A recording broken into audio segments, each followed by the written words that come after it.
around children. Maybe it was a comment you overheard someone make about those people coming up here and taking all the jobs that ought to go to good Americans. There are plenty of reasons why we don't want to speak up sometimes. We may not want to create friction, especially if the person we're listening to is a member of our family or of a circle of friends that we value. We may not want to be perceived as oversensitive or a killjoy. Haven't we all heard somebody say, "Oh, come on, it was only a joke"? We don't want to get labeled as politically correct. Now, let me say a few words about political correctness. I hate the phrase politically correct. It has become a club that people use to smash other people who are trying to be sensitive to the feelings of others. Why is sensitivity such a bad thing? I have a friend with schizophrenia. She is really tired of trying to help people understand that when they throw around the word schizoid, when they talk about having trouble making up their mind or feeling fragmented, that it's really, really hurtful to her. When people use the word crazy as a joke, I'm sure if you were Phillies fans, you've all seen the Kia ads. That's crazy, Jim. I even heard an ad on the radio a couple of years ago where somebody was saying, "We know that there are people who are offended when we use the word crazy lightly, but we want you to know we're not using it lightly. These prices really are crazy." Someone's not getting it. It is not political correctness to ask people to be sensitive about the language they use and the way that it affects other people. If my friend with schizophrenia tries to point out that using that language is inappropriate, she's called insensitive, oversensitive. If someone without a mental illness speaks up on her behalf, we're accused of being overly politically correct. And all the while, those words keep hurting. They keep causing pain.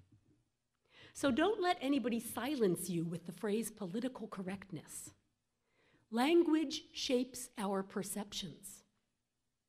If adolescent boys grow up hearing everything undesirable described as gay, as in, "Oh, that's so gay," it will inevitably have an effect on how they view gay people. Our new hymnal, which isn't so new anymore, we'll be talking about another new hymnal in a few weeks. But this gray hymnal, one of the big motivating factors for coming out with a new version of the hymnal back in the early 90s was because so much of the language in our old hymnal, A, was not language gender inclusive. Everything was man this and man that, and women felt kind of left out. But also, the imagery of light and dark was constantly being used where darkness was bad and light was good,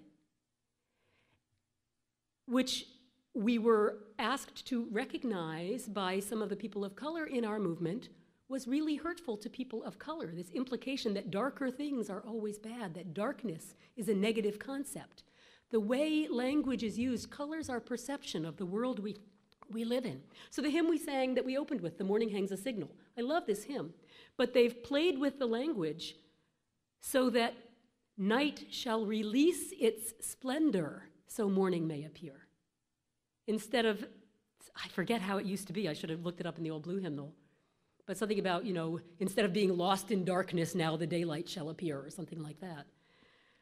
These things, granted, sometimes people may seem to take them to extremes, but language is powerful. Speaking up about any of these kinds of things is almost always uncomfortable. It's awkward at best, and sometimes it can be dangerous. So we have to pick our battles. We can't confront perhaps every single incident we encounter of language or attitudes that we find damaging or hurtful.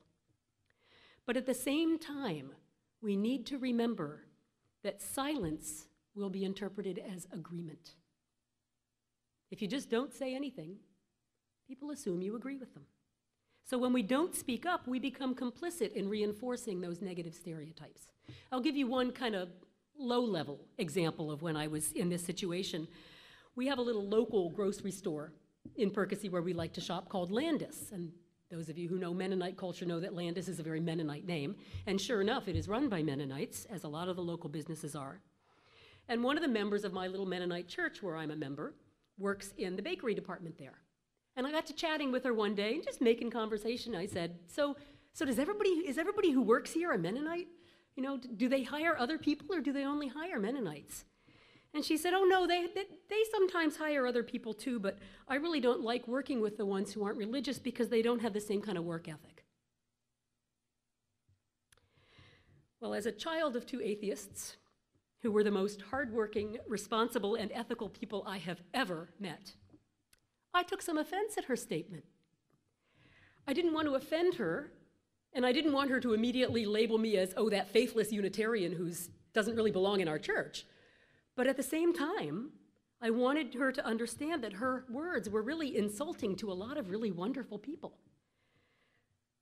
She was very surprised by my perspective, but she admitted that she hadn't worked with very many non-believers and that maybe she had jumped to conclusions and drawn a generalization that wasn't necessarily accurate. So often, people's stereotypical assumptions grow out of this kind of genuine but limited experience with a member of some other group. I remember being told once that women shouldn't be ministers, and his rationale was, I heard one preach once and she wasn't very good. That's a lot like my Mennonite friend and her experience with non-believers. It's important to recognize the validity of someone's personal experience, but also to share experiences with them that might give them a larger perspective about any one group of people. Our culture still bombards us with negative images of gay, lesbian, bisexual, and transgender people. They are harassed, ridiculed, fired, and even murdered because of their sexual orientation. That's the main reason I think we as a congregation still need to do the Welcoming Congregation program, which is designed to help congregations become more welcoming to that segment of the population.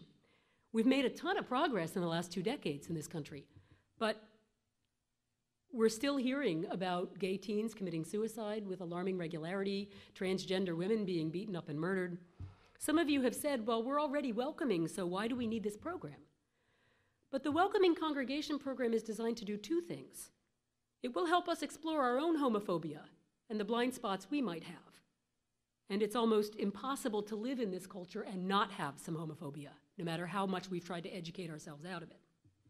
But it will also educate us on how to be better allies. Knowledge is power. The more we understand the issues confronting members of minority communities, the more effective we can be when we speak up in their defense.